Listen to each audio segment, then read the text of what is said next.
education and third-level education for the first time, because previously these had been the prerogative of the rich. A third factor was the rising expectations as a result of the ending of the isolation of Northern Ireland society, with television in particular opening perspectives of people to other societies. They were no longer living in closed society. They could see that other people in other areas didn't have to put up with what they put up with. One man, one vote! One man, one vote! One man, one vote! The civil rights marches which followed took their inspiration from the black civil rights movement in America. It was a radical time, the year of the student rising in France and worldwide opposition to the Vietnam War.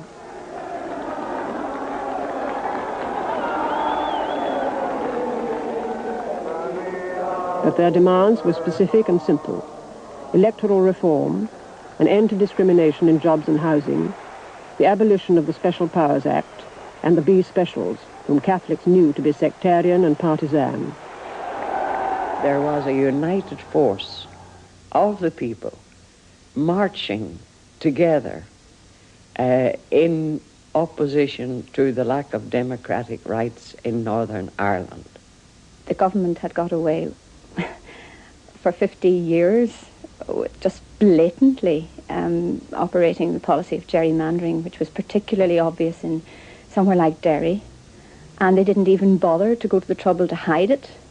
It was quite blatant, and suddenly people said, we've had enough, we're going to protest.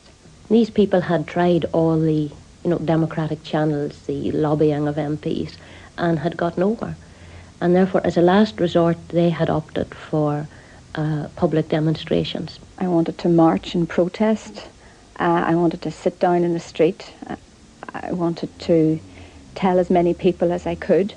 But the biggest impetus certainly came from the black civil rights movement, and a feeling among Catholics that if the blacks of America could take on that mighty nation, we could take on a tuppence halfpenny state. Ladies and gentlemen, I would certainly hope that in conducting this march in our city, that we will act in a responsible manner, demonstrating to the authorities that our intentions are to secure civil rights for the people of our cities and not to cause strife or bloodshed in our city. We are demanding homes, employment, freedom of speech and freedom of assembly. We do not wish bloodshed or violence. The march through the predominantly Catholic city of Derry was not to be allowed through its Protestant centre.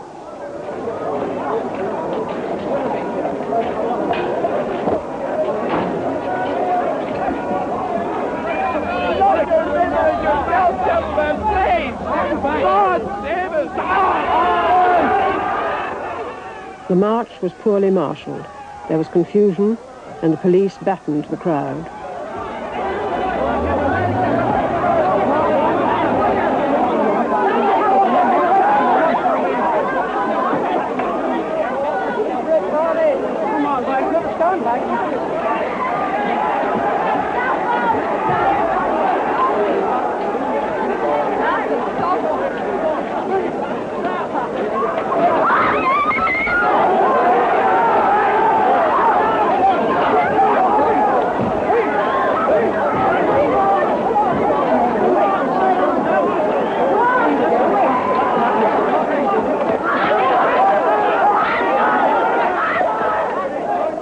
This film, transmitted around the world, brought the Northern Ireland question back into the headlines.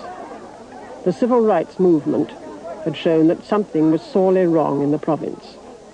They made the judgment that there was no possibility of reform through the Northern Ireland system, and that therefore they should go to Westminster, which had overall authority and which, with the Labour government, seemed more open to persuasion.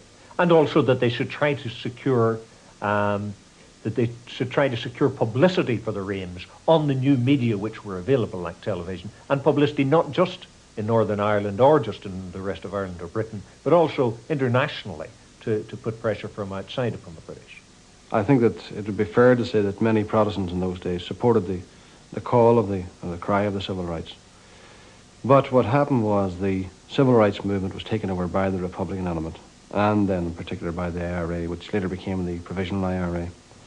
And I think that once the Protestants saw the civil rights being taken over by the Republican element, that any sympathy they may have had for the civil rights was quickly eroded. Among other demonstrations organised in response to events in Derry, Belfast students, mostly Catholic, were marching from Queen's University to City Hall. Strategically placed along their route was a loyalist counter-demonstration organised by Paisley. The police halted the civil rights march. Paisley's demonstration continued. We will not have this part of the city desecrated by Republicans. Those that have cursed our flag have cursed our Queen and our art to destroy our country. And I want to say that we are determined as ever to resist the Republicans from Queen's University. Effectively blocked by the police and Paisley, the students sat down. Disorder like this was becoming a feature of the province's life.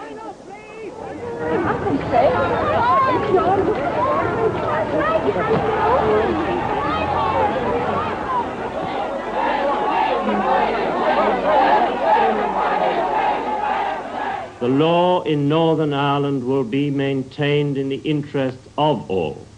We cannot and will not allow it to be flouted, nor will we permit others to take it into their own hands. It must now be evident that in the present atmosphere, further civil disorder carries the gravest risks, not for any one section of our population, but for all. No cause other than the cause of anarchy will be served by further riot and commotion in our streets. O'Neill later made concessions to the civil rights movement. This further disturbed Protestants. O'Neill was becoming isolated. But for Catholics, it was too little, too late. I want to tell the Ulster Cabinet that this great civil rights cause, which has grown in our country, is going to continue until such time as every town, every village has fundamental civil rights, until houses are allocated on the basis of merit and not on the basis of favour, until such time as every man, irrespective of his creed or his class, will be granted a job, until such time as all the people over the age of 21 will be entitled to vote in every election in our country in a democratic country. I felt it was just one of these periodical upsurges. It definitely was anti-government. It definitely was anti-British. They were shouting about the inhumanities that were being done to the Catholics, and something this was happening to Catholics. The Catholics couldn't get jobs, the Catholics couldn't get houses. But in the same token, I was a Protestant, and I couldn't get these things. The whole community was reacting, almost as one person, to what we regarded as a very, very serious threat towards our way of life. They just emphasised Catholic everything. I think that's what happened mainly to the Protestants as well when they saw this, most of the Protestants. But it was not a movement for civil rights, it was a movement for civil rights for Catholics and nobody else.